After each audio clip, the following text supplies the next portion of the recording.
పూజలే చెయ్యాలంటే గుడికే వెళ్ళాలమ్మో, పుణ్యమే దక్కాలంటే ఉడికే రావాలమ్మో.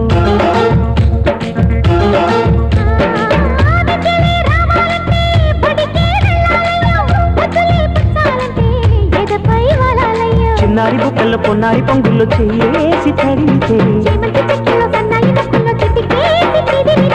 ఎలా ఎలా ఎలాగుంటది,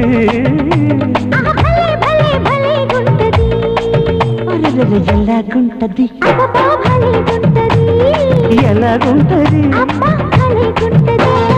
మొదటిసారి మనసు కడితే ఎలాగుంటది,